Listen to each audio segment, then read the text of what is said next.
focus group meets research in real time, meets product development on day one with small businesses. And day two is taking those insights from day one about why and how small businesses think about software and technology and exchanging ideas around that on day two with companies that are in the SaaS space.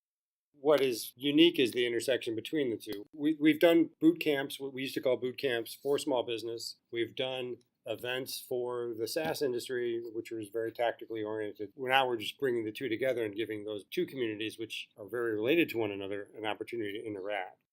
I think that's really the important thing here is giving the companies in the space an opportunity to see and hear from the small businesses as human beings and not sort of as just numbers on a spreadsheet. One of the things that happens in business is you get caught in the ivory tower. And so getting the chance, no matter who you are, whether you're the CEO, the CMO, the head of product, whoever it is, to actually get out and listen to customers, hear what prospective customers want, and challenge the realities within your company can then drive you to develop products that are meeting that customer's need and thereby grow your revenues, but even more than that, retain the customers that you have today.